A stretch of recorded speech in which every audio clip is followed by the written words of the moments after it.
Good evening, good evening, good evening, and welcome to Couch Conversations with the Doctors, where health is wealth. Thank you guys for joining us on this evening. Remember to share, and share some more, because what night is it tonight? It is Monday night, and it is time for Couch Conversations with the Doctors. As always, we're going to go around doing our introductions with our great panel who is here with us on this evening, starting with Dr. Mason. Dr. Mason, why don't you introduce yourself to everyone who is here?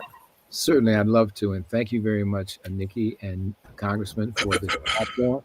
I'm very grateful to be part of this esteemed group of doctors having this conversation with our community to make sure we're given the right information and bring up the right questions for our elected officials and others as problems arise. I'm a retired urologist. I spent my education at the University of Illinois College of Medicine, residency at both Mercy and Michael Reese Hospital, and practiced in urology in Chicago for over 25 years. So I thank you, and I'm grateful to be here and hope to be of some help to the conversation. Outstanding, outstanding. I want to say hey to Connie Taylor, who is here with us. She's saying good evening to everyone. To the one who's known on these streets as Dr. 100. And why is that? Because she keeps it 100. She keeps it real. Our very own Dr. Maya Green. Dr. Green? Good evening. Thank you, Nikki. Thank you, Congressman, for having this platform. Like I said before, you all established this because you saw a need for community to have a place where they can come and have education, hear about their bodies, hear about what's going on, but also fellowship. So thank you for doing that. And that was during COVID times. You've extended it. I keep saying, I said last week, I think we're back there where we need sources, where we can connect with each other. So I'm ready to continue to connect, learn with and from community. Thank you both for establishing this platform. Outstanding, outstanding. Want to say hey to Malik from Integrative Medicine, which is it's in Oak Park. Want to also say hello to Dr. Gloria Elam. Hey, Dr. Elam from UIC. Dr. Elam is here with us. Hey, Dr. Elam, how are you? Thank you for stopping by. I want to say hey to Linda Tolles, who is here with us just as well, and to Bonnie Schmetley, who is here. Good evening, good evening, good evening. Well, to the doctor, who is a physician by day, but he's a DJ at night on the ones and the twos. That's our very own Dr. Pete. Dr. Pete? Nikki, you're too kind, but I'm afraid real DJs are going to be like, I've never heard of this guy ever. but I do medicine, and I'm a community physician, internal medicine, medical director at Howard Brown. I'm happy to be a part of this panel. Thank goodness for you and the congressman to create this forum for us to support our community and make sure that our community knows that we're here to support them. And despite the political climate, we know that we will overcome this situation. Outstanding, and thank you so very much. I want to say hey to Nellie Purnell King, who is here with us. She says good evening to everyone. To Linda Johnson, who is here with us just as well. To Tawana. Hey, Tawana, how are you? Thanks for being here with us this evening. Tawana, we really appreciate it. I want to say hey to Lynette Roberts, who is here with us just as well. And hello to Denise Patterson Harvey and Renelle Perry. Hey, Renelle, how are you? And hey to Linda Johnson. Hey, Linda Johnson. Well, to the man who says I threatened him to be here on Monday nights, but he says to be here on time. That's our very own Dr. James Miller. Hey, Dr. Miller.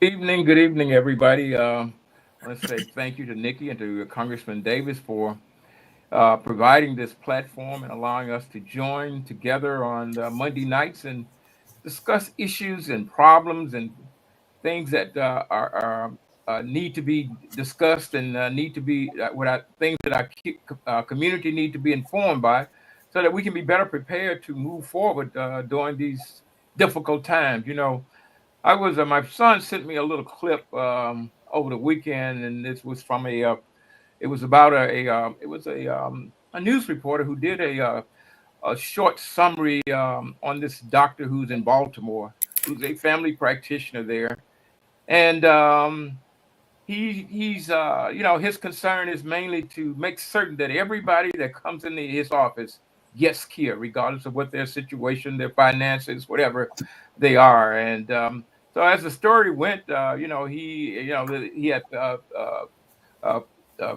patients and families who were kind of giving their testimony as to what had been happening to him and that how they had benefit from his kindness.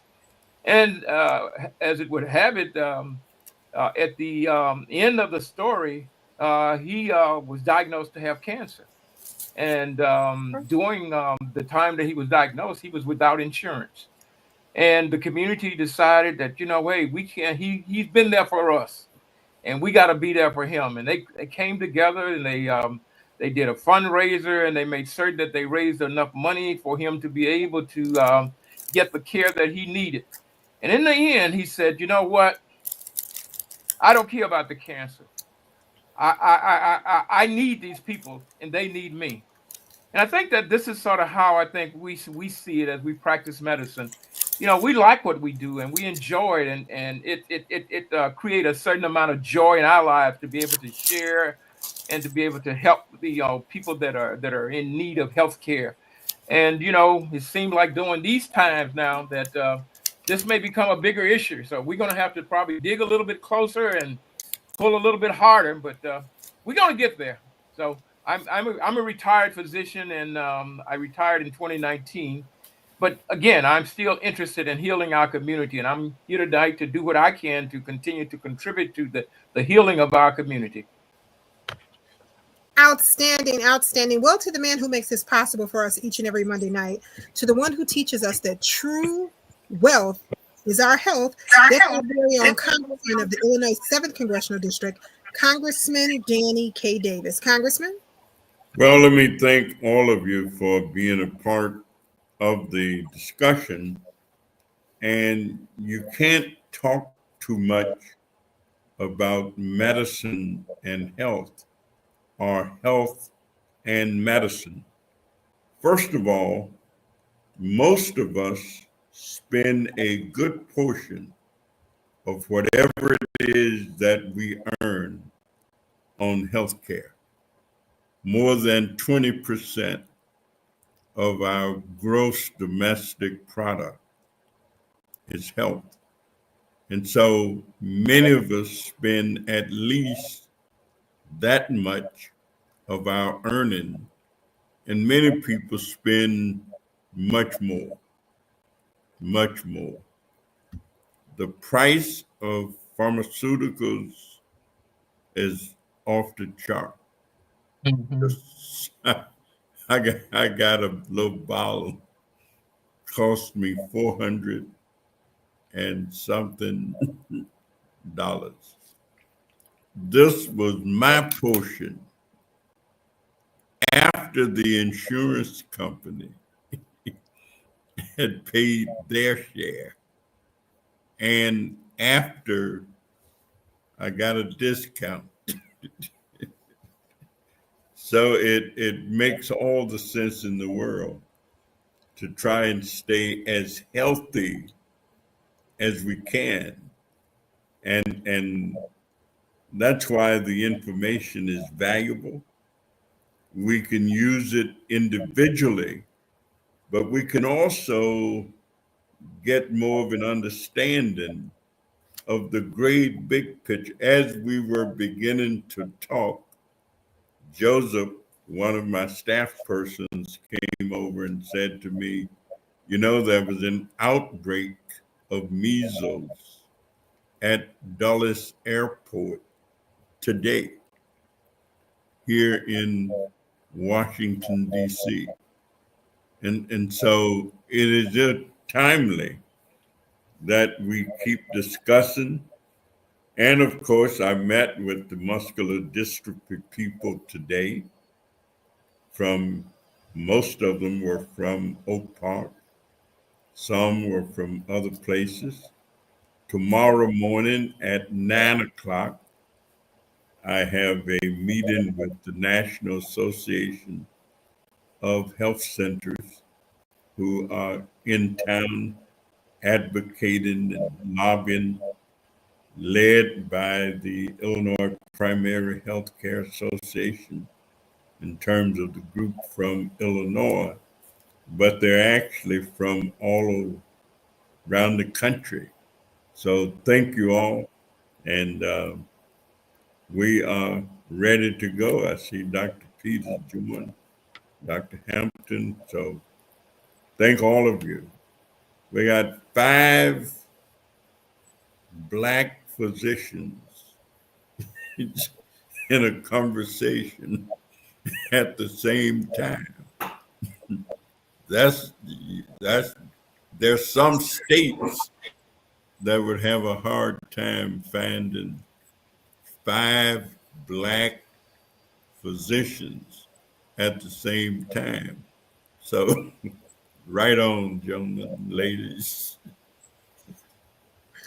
Outstanding. Well, Dr. Hampton, while you're here, why don't you introduce yourself? Thank you guys.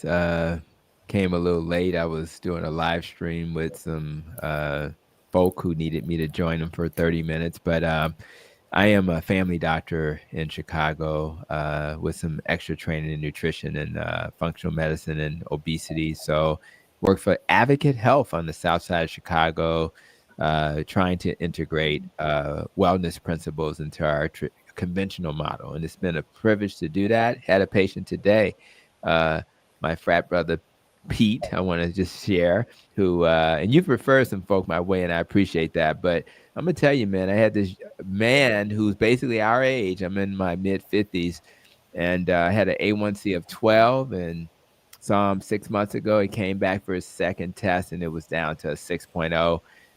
Not only did that get better, without any changes in medicine. I tried to get him off Jardius today, but he just refused to stop the medicine because they get nervous, you know. I was like, dude, you don't need that medicine. His microalbumin, which is the measure of his urine protein, went from the abnormal to normal range. His cholesterol markers, his triglycerides plummeted. His good cholesterol went up. His total cholesterol, which you would think would be an issue doing low carb, went down. His LDL, bad cholesterol, went down. But more importantly, for the guys on the call, his testosterone without any intervention other than diet was in the 200s, and it doubled to the 400s just by changing his diet. So guys, gals, if you change your lifestyle, you find a dietary approach that works for you, you can change your life. So it's a privilege to witness that and to share that. Outstanding, and thank you so very much. So, with that being said, let's begin this conversation about those measles. It off. Nikki, Congressman, thank you for bringing this, because this is where we talk about layers and how it counts who we have telling us stuff, leading us, right? Case in point. We'll start off with measles. Okay. So measles basically is a viral infection. It can cause fever, cough, rash. We know that.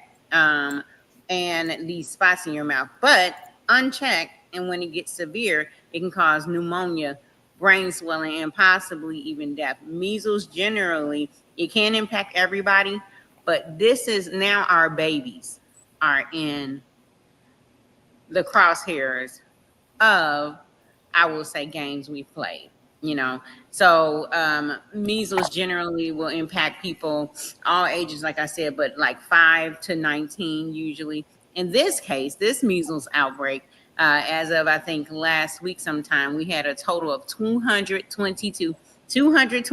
It is March 10th. 222 measles so far diagnosed in the year of 2025. Comparison, in 2024, I believe we had a total of 285 cases for the whole year. Think back to these speeches about who needs vaccines, who doesn't need vaccines, and think about whose babies are actually in these crosshairs, okay? Across 12 states, Alaska, California, Florida, Georgia, Kentucky. I'm drawing a picture here. New Jersey, okay?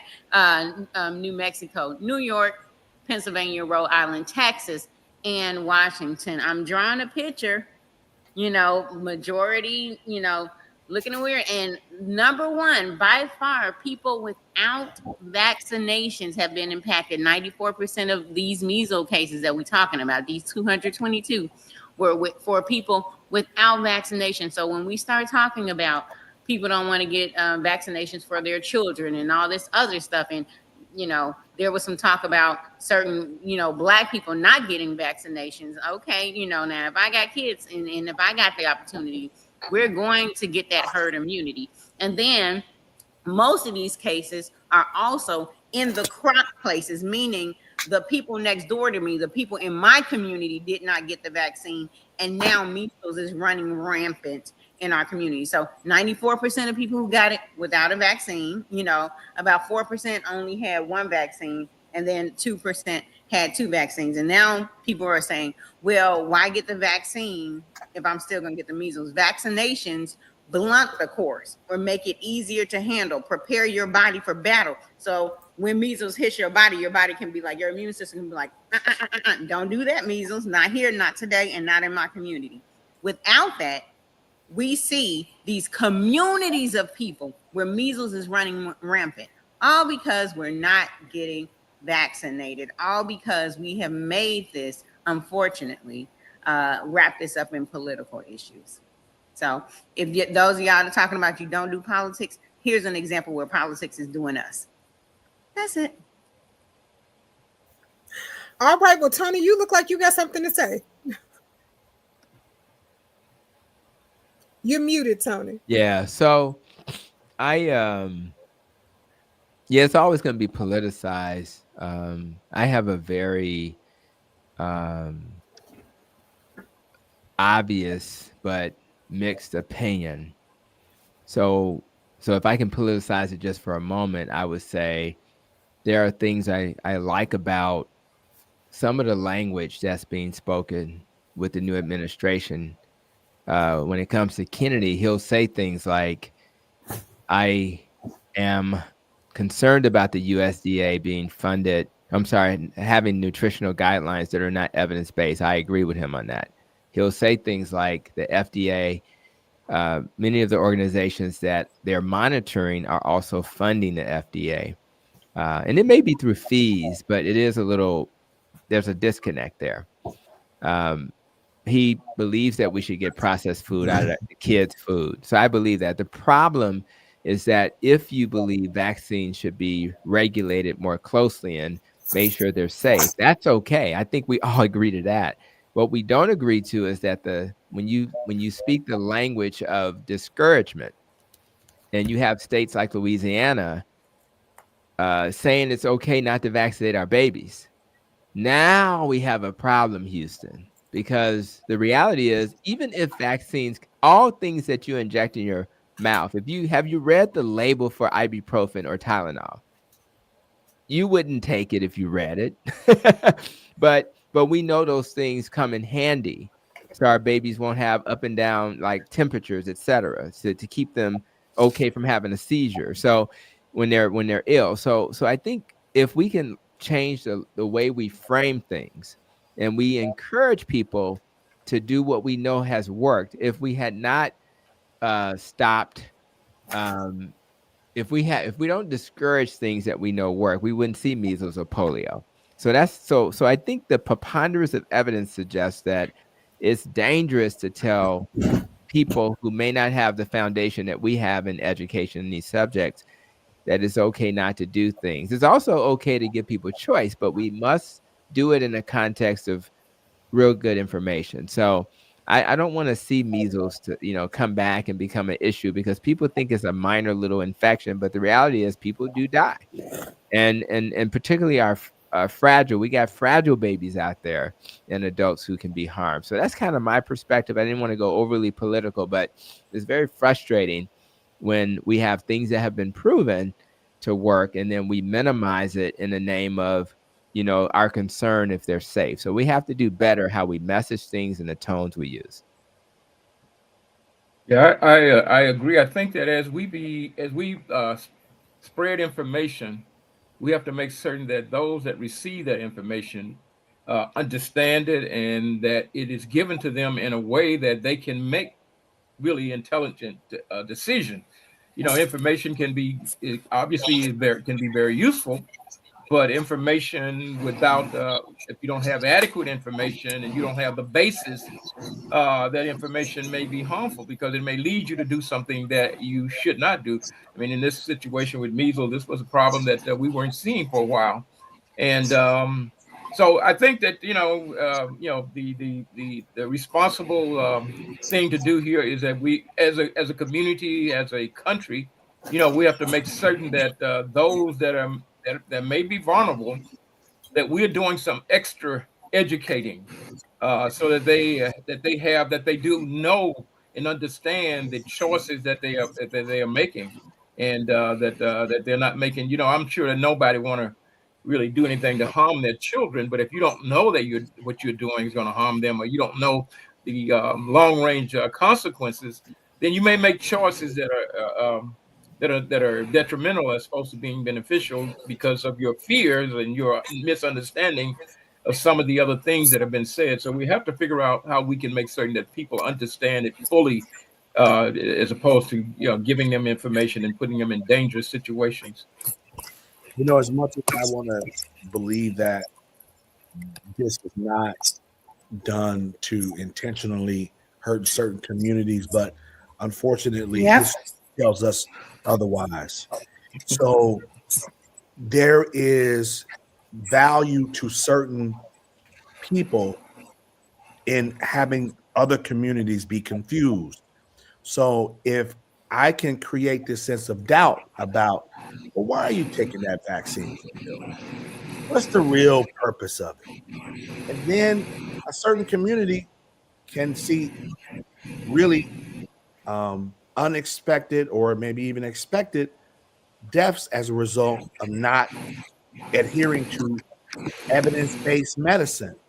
And so, and to Dr. Hampton's point, let's let's say there's some truth to the fact of, hey, paying attention to your diet is important to protecting or to supporting your immune system. Having taken high levels of vitamin D. Oh, okay, that makes sense, right? But taking high levels of vitamin D and not getting the vaccine that's those two don't equate. So what we need community physicians. We need people to have primary care physicians where they can come and bounce off your doctor what you believe. I heard this on the internet. What does this really mean when the Secretary of Health and Human Services says this, whatever that is? But I just believe that certain people want us to be confused. They want our community to be to not adhere to evidence-based guidelines that could save our community. Pete, I couldn't agree with you and Tony and Dr. Meyer any better, anymore, because it's important. And unfortunately, it's not just measles vaccines. It's also the quality of food in our communities. It's all the quality of the education that we're getting, if at all, in our schools that help us at least begin to understand that there's a role between what you eat and what makes you sick. There's a number of things that we don't have the time here to discuss, but certainly there are, and I don't believe that these are just accidental things. Mm-hmm. There's somebody used to tell me the fish always stinks from the head, and so we have to look at where do these policies begin, and as we look at the change in what's happening, not only in who's making the decisions, but how those people were making them. What did they do before? What qualifications do they really have for some of the positions that we see people taking now? And how do we as a physician community, when we see things that are almost border on being egregious, what is our position and how do we make sure it gets articulated in a way that makes sense for the general public as well? And this program is one of those vehicles. Mm-hmm. Yeah.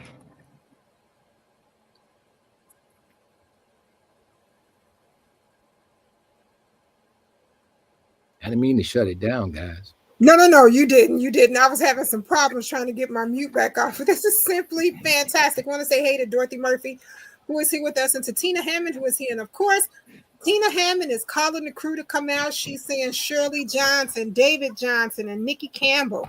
So she is telling her troops to join in and make sure that they are watching.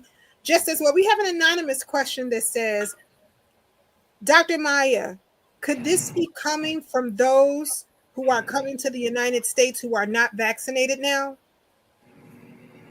There's a portion that could, but I want to point out, very insightful question. There's a book called Plagues from Athens to AIDS. And in outbreaks, the first thing we generally do, which makes sense, is we want to know where it's coming from. We want to know who it's coming from, right? If at the end of it, and I also have a master's in public health, one of my strong points that I'm thankful that I'm blessed with is recognizing patterns, because I read history books about everything, and you can see these things. And there's a saying in the Bible, there's nothing new under the sun, right? Here's the pattern.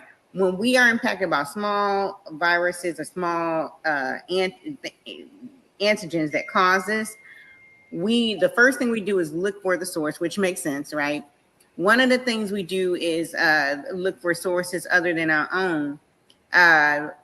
But the thing about this one, unlike COVID, eventually it was COVID, but unlike COVID, is we live in a time where no matter where I'm from, I have the opportunity to stamp out the wave of measles in my community by making sure I'm vaccinated. Now, here's how you can do it. Typically, you get your measles vaccination when you're 1 year old at the 12-month period, 12 to 15 months. And then you get your second one when you're between 4 and 6 years of age. And then if you want to know if your vaccine is still locked in, right? It's a song that says if we locked in, ain't no switching up, right? And your immune system won't switch up. And you can get something called a titer. It's called a measles, mumps, rubella, or MMR titer with your doctor. And then if your titer shows that your vaccine is not locked in, you can get vaccinated again. And that's what you can do in your community. I also tie this to the history of COVID, flu, things like that. We mentioned earlier that measles can impact you with brain swelling, something we call encephalitis, but also pneumonia, and then we mentioned our babies die. I want to point out there is one confirmed death of measles this year. That was one of our babies. That was one of our children, right? Who does not get a chance to vote, does not get a chance to side for other reasons and not read the literature, does not have that decision, right? And then the other one is still under investigation. But here's what I want to point out. Remember, since measles does impact the lungs, there was a specific demographic that was not getting ventilators, period, during COVID, when COVID was affecting our lungs. And those were our babies in the Black community and stuff like that. I just want to say, if you can hear me, check your measles, or MMR is what we call it, but check your measles, mumps, rubella vaccination status, and ask your family to check it, your tribe to check it. It's time to get tribal about it, and get that checked. So yes, there's a possibility that people came here without the measles, mumps, rubella vaccination. But guess what? Also, yes, there's a rise amongst people who are here in not getting vaccinated. And every time we're on vaccinations, I want to just point to, there was a pediatrician that did that research on vaccines and autism that kicked off all of this. And you know how a lie spreads faster than the truth? They always say that. We remember that part. Nobody tells the part about it was so false that the person lost a license, was taken to court, sued, and lost. And then there's so much research pointing to that was not true. This person actually had to lose their license because they lied for research. They was doing everything for clout in the research department. And so it's so untrue. And I just wish we would tell that story. So if you're out here, you hear me, it's time to get tribal. Sometimes we don't like that word. They say, you remind me of the blah, blah, blah. We are of African descent, okay? It's time to get tribal. And what dawned on me today is what the real gaslight is these same people that got us not wanting to be tribes operating super tribal right now. Turn on your CNN. They super tribal right now. Don't even like each other, sitting up here doing stuff together. They super tribal. So we have to get with our tribe and be part of the solution. Get vaccinated.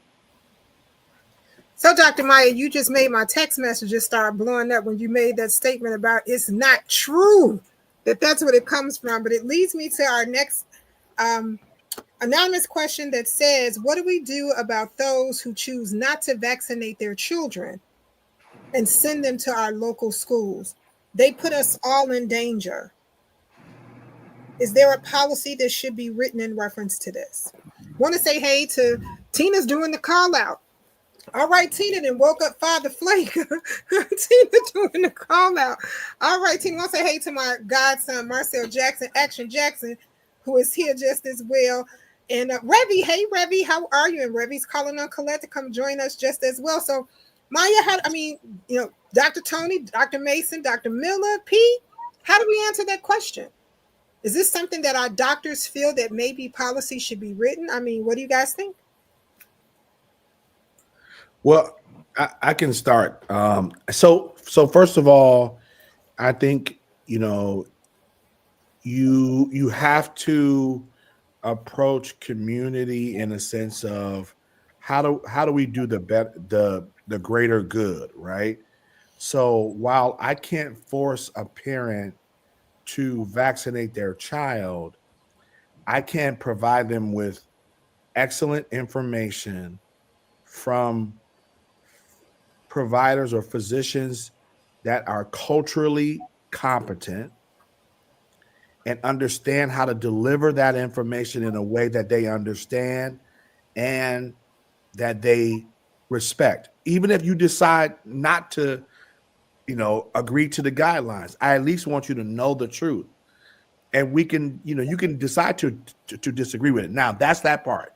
But as many children that we can get vaccinated, we should get those kids vaccinated because they stop they stop becoming a vector or the carrier of the virus. So it's not that it's like the whole COVID thing. Not even if I don't get 100% of the kids vaccinated, if I can get 75 vaccinated, then that helps to protect the 25 that's not vaccinated, even though they're deciding not to be vaccinated based on information that's probably false or confusing.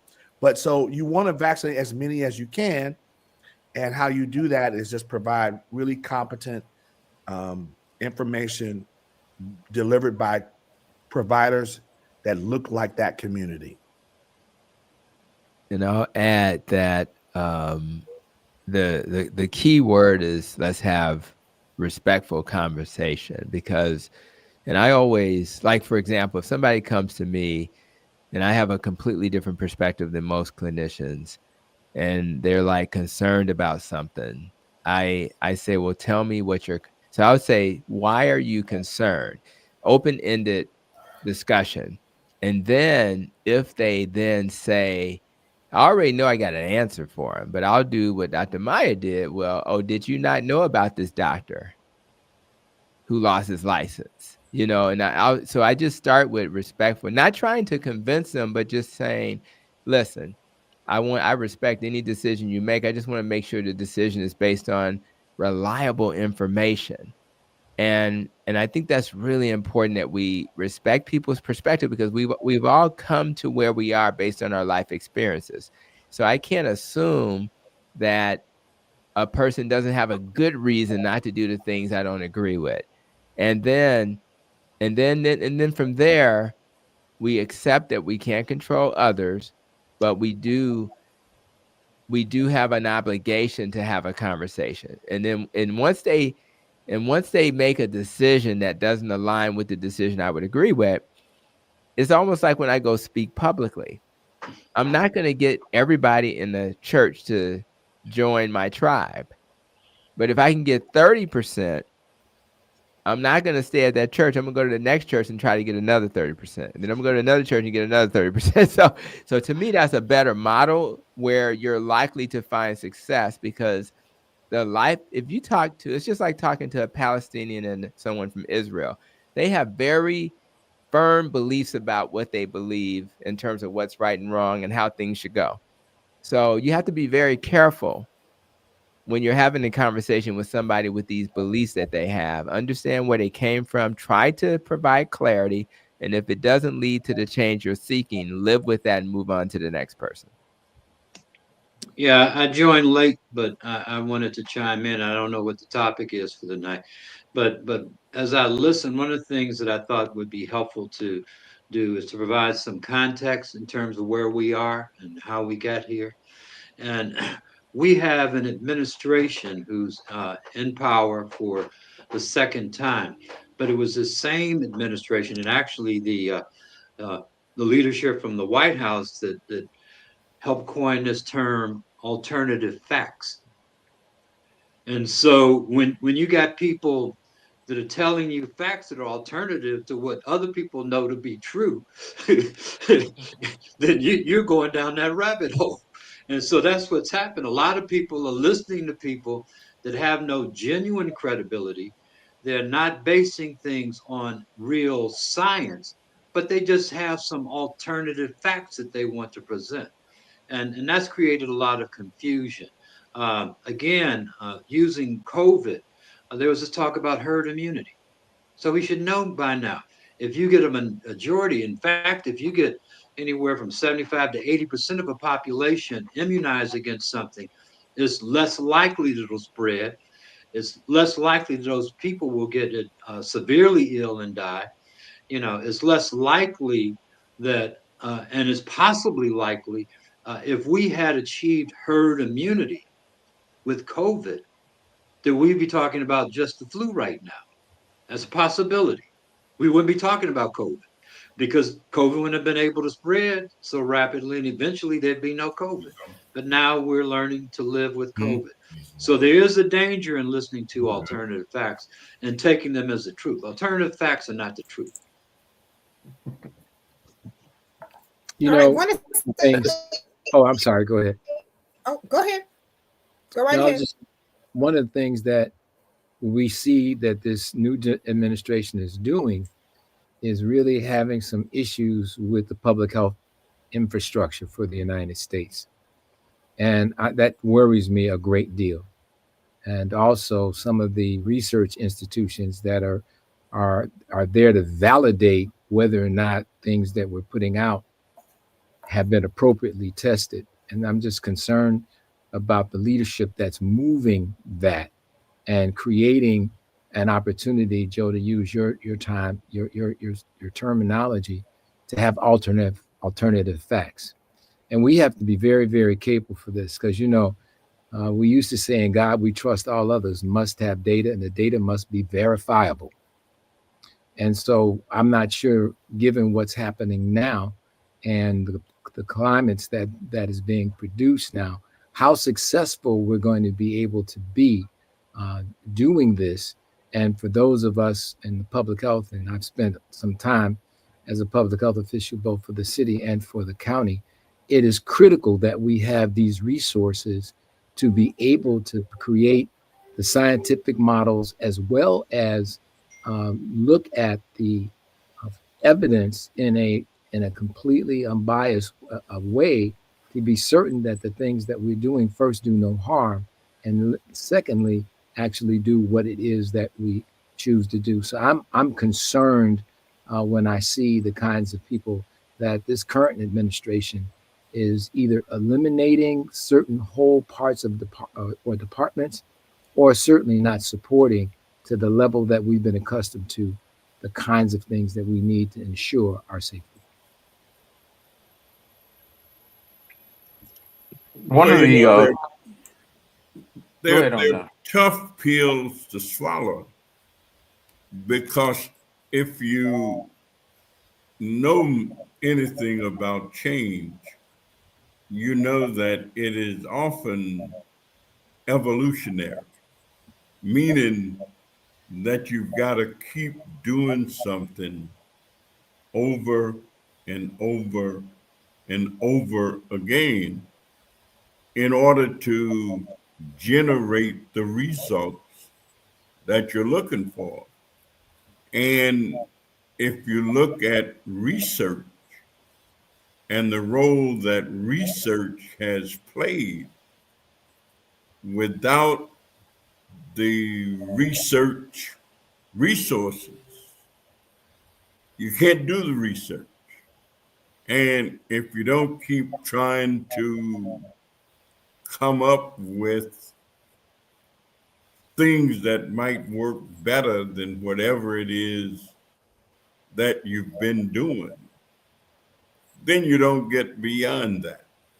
And for individuals, and I think that's what's causing people to react somewhat.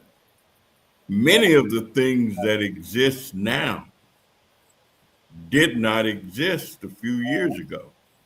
I'm saying, and it took a lot of struggle. For example, I remember when there were only 10 community health centers in the nation that are what we call the federally qualified health centers. Now there are 1,400 of these. I remember when there were 10 in the nation.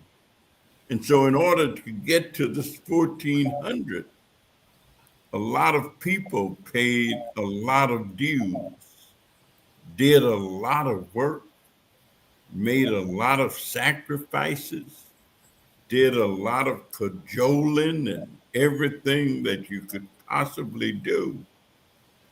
And then to experience the idea that something may do hurt or harm to them after all this work that it has taken to get them. Or the same is true with the safety net hospitals. Of course, a lot of movement may occur because many of them are in rural areas. And of course, there are those who remember before Hill Burden that you, in rural areas, you had practically no hospitals, none. And people had to travel miles and miles and miles to get hospital care if they needed it. And it's painful to think that some of these in existence may very well bite the dust and be gone. I can think of at least 10 or 12 that I've known to close that existed, and people work to try and have them exist. Lou Rawls' uncle tried to do one, Tabernacle. The Williams brothers, their clinic, they were known great clinicians, and others that I could think of that existed in Chicago.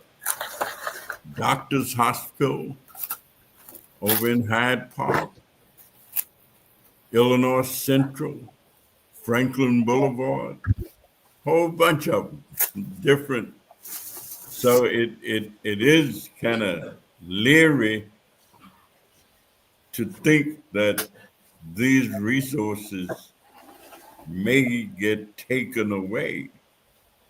And of course, these instruments will not exist when they do. Yeah, I was in a meeting with one of the CEOs of a safety net hospital, and he was expressing some concern about what may or may not happen in terms of funding moving forward. And I don't think people really understand the implications which Congressman Davis has laid out in terms of some of the cuts that are being proposed moving forward. But to provide a broader context, that when you look at poverty in America, of course, the groups that have the highest poverty rates are Black and brown people. We have the highest poverty rates. But by conjecture, the majority of poor people are not Black or brown because we're not the majority population. And so what's going to happen if anybody has a constituency that has a lot of poor people, closing hospitals, any cuts to Medicaid are going to have a greater effect on the majority population than the minority population in terms of sheer numbers. Both are not things that anybody would want to have any of this happen. But there is such a thing as unintended consequences. And I think that's what the administration, the current administration, is naive to. There are going to be consequences for these actions. And people have been trying to point out it's going to harm people. It's going to harm people in the lower socioeconomic rung in this country. And when that starts to happen, those legislators that are over those areas will have to explain why it happened. And they can't say, because I guess there's this thing called plausible deniability. I don't think they'll have plausible deniability. They can say, well, I didn't know what was going to happen. that I voted for it, but I didn't know this would happen. So the chickens will come home to roost at some point. Maybe we don't talk graphically enough. For example, Joe, you mentioned consequences. Well, part of the consequences is people going to die soon. I'm saying if you sick and can't get health care, and especially if you can't get the medical care that you need, you are going to die. I mean, where otherwise you could be alive. And so there's a big difference between being alive and dying. And those are the consequences. Those are the consequences. If you don't get the money for Medicaid, instead of your sick elderly relatives being taken care of in a nursing home, you're going to have to take care of them in your home. Your home will become the nursing home. Otherwise, they will not be taken care of. There will be no other way. And so the realities are that the quality of life will get reduced, and not only the quality of life, but the length of life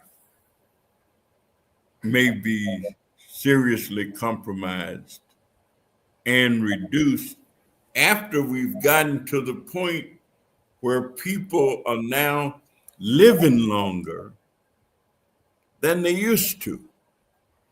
I'm saying, and so we go backwards. Now that we've brought people to this point, now MAGA, Make America Great Again,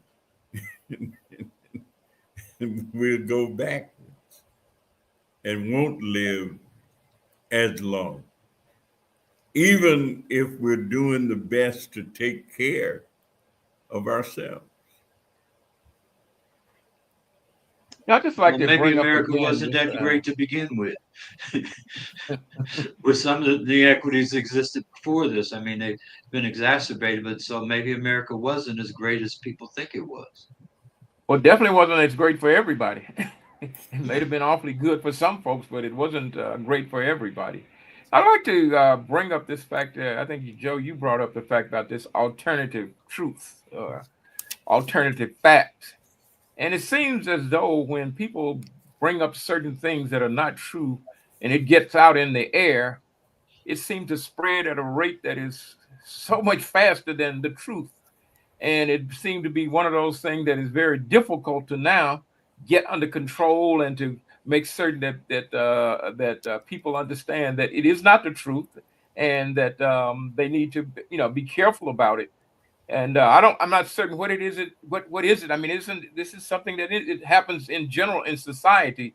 These lies get out, and folks just sort of grab them and they run with them, and they are destructive things that. So I don't know how we, as a society, begin to really address that, because it's certainly. I mean, we see it all the time. People say, I mean, even I remember the thing, even with the COVID, people were, bringing out the untruth about what was happening, even whether people were getting the COVID vaccine and those kinds of things, and that so how do so I don't understand why that seemed to have such speed at spreading throughout the population, and the truth seemed to have trouble getting around.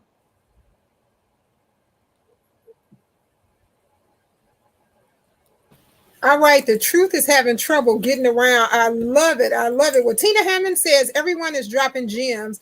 It is critical that we stay informed with our doctors and our politicians. Revy is doing a call out. Also, Tina says, preach those who voted for hate. Will be rewarded with sickness and or death?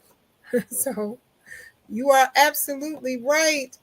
Tina, you are correct. That's what's happening in today's society. Quick question. Does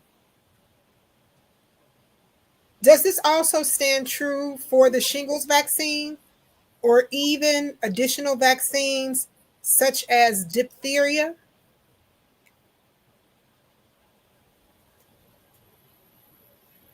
You mean the anti-vaccine? Well, that's all they Rhetoric? said in your question. So I'm going to add. So the person who sent that question, if you can kind of clear it up and ask that question again, so the doctors can attempt to give you an answer, that would be great. If you can do that for us one more time. Well, one of the things, Nikki, in terms of research in general, the gold standard in terms of determining whether something, particularly in terms of medicine, and is a what they call a clinical trial. And so, one of the things you're trying to do in some clinical trials, if it's a drug, there are two things that have to be determined. Three. First, does it work? If it's a new drug, does it work? Two, is it safe? So you have to prove efficacy, and you have to prove that it's safe, because you don't want to give people something that's not safe. The third thing that you want to do is to show that there is a relationship to that drug in terms of keeping people from getting the disease. And so that's what they've done. And that's what some people talk about. There have been rigorous trials, and there's enough data to validate these drugs once they're out there, that not only are they safe and effective, but they reduce the disease. That's what happened in COVID. A lot of people got vaccinated, right? Maybe not enough that we needed, but we would have had a lot more sick people if we didn't get the number of people that took the vaccine.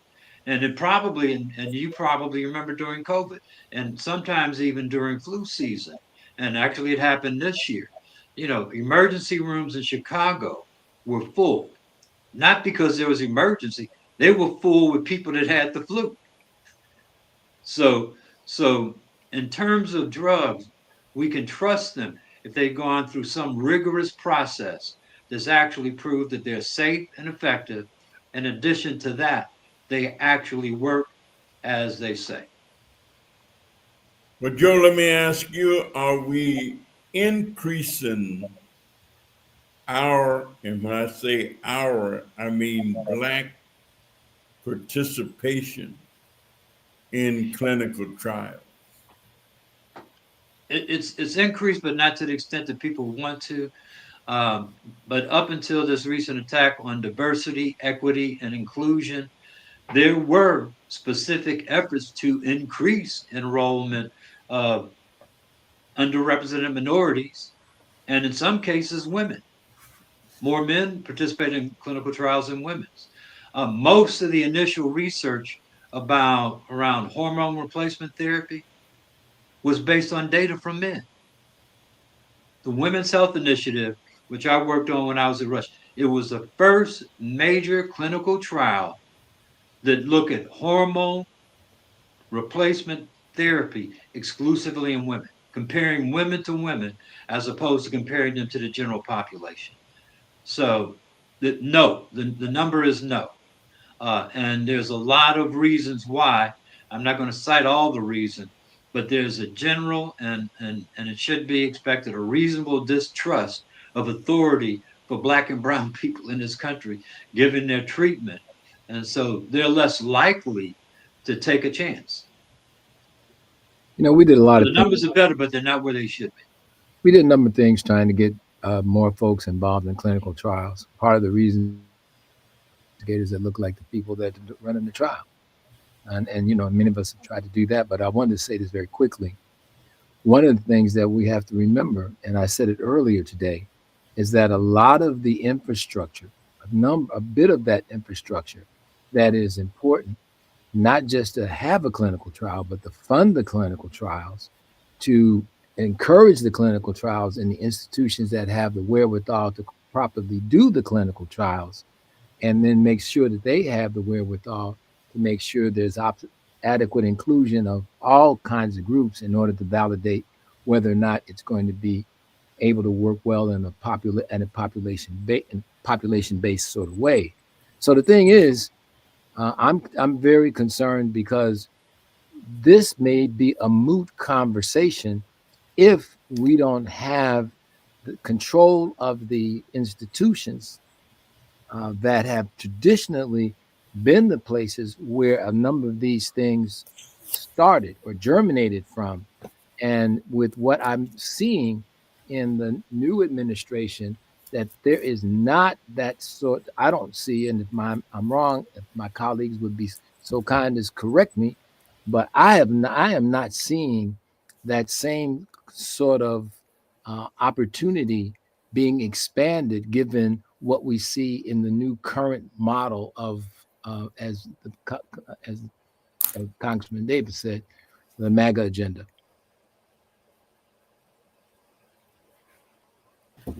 All right. Well, Nellie Purnell King has a quick question. She said, "I took the shingle vaccine last week. Do I need to take a second shot?" Yeah, the shingles vaccine is a 2-shot vaccine. You have to take two injections. Okay.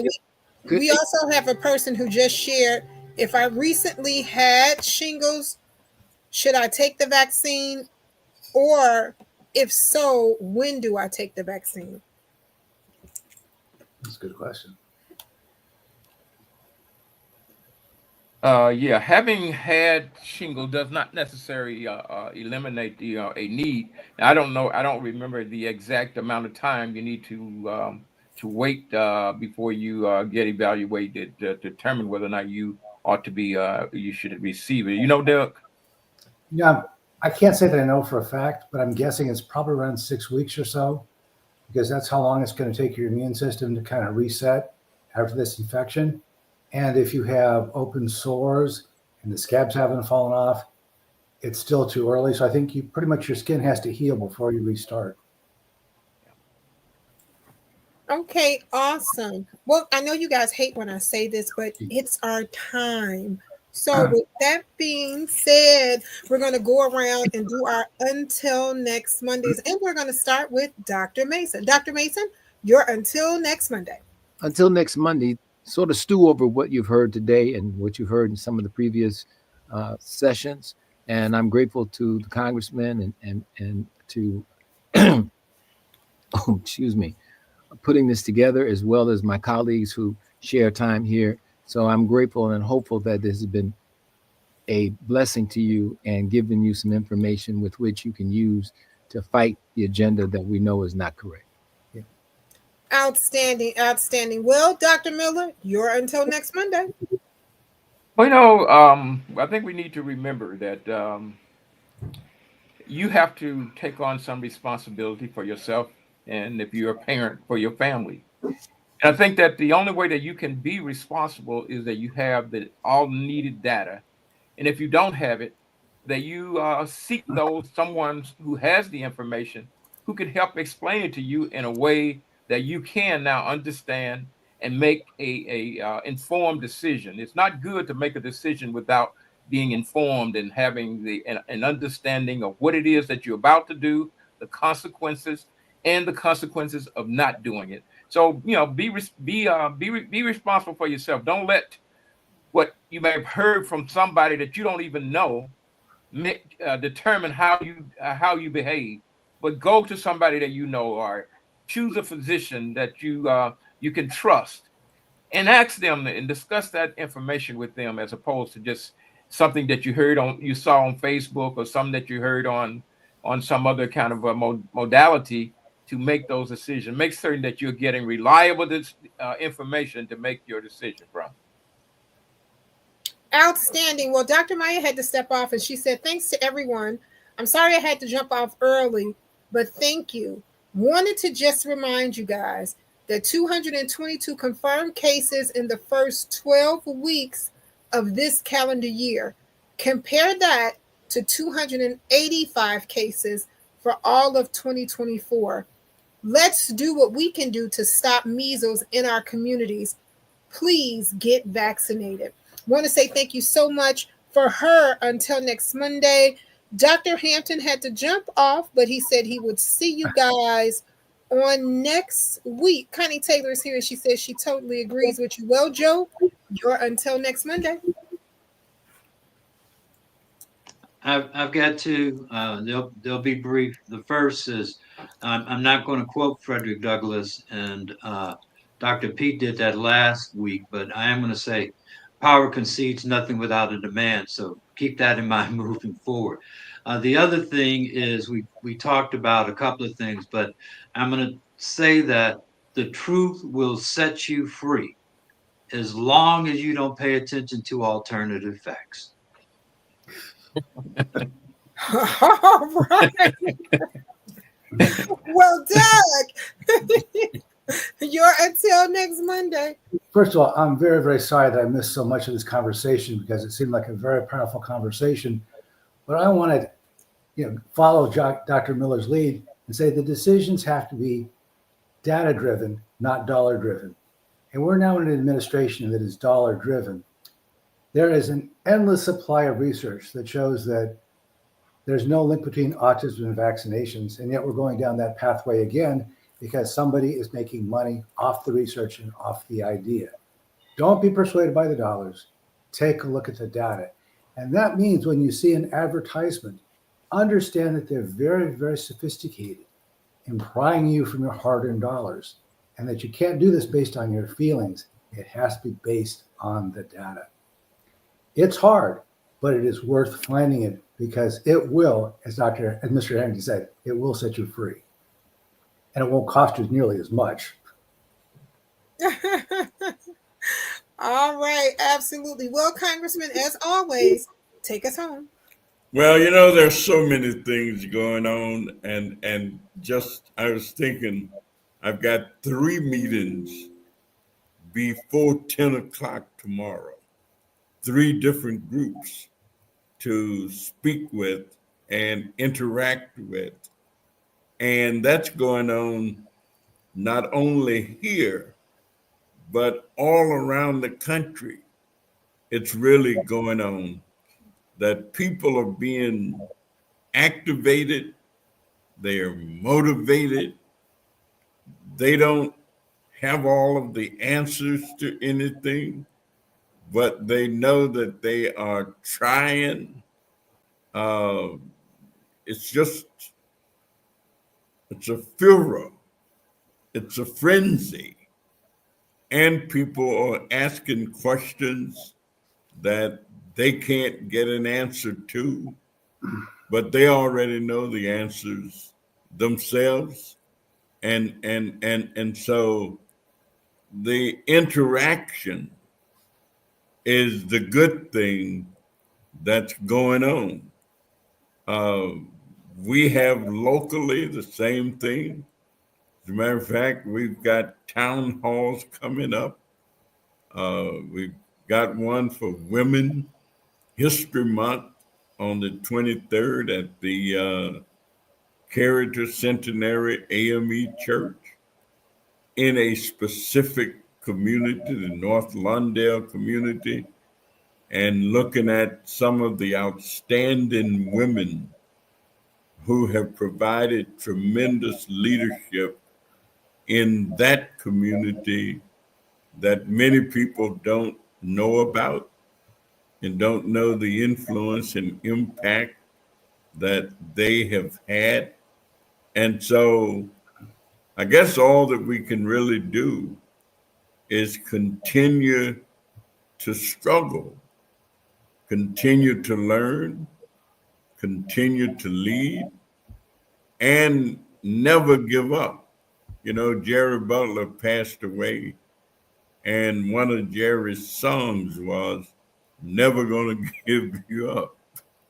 And of course, Jerry was not only a great entertainer, but he also was a very solid practitioner politician, especially around healthcare. Jerry chaired the Health and Hospitals Committee at the Cook County Board for many years and took no foolishness in terms of making sure that County Hospital and Provident Hospital and some of the county's clinics got the resources that they needed.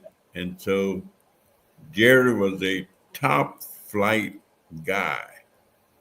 I remember he was performing at the first event that I came to here in Washington for a presidential appearance when Jimmy Carter was president, and the Black Caucus had one of its first banquets that they had.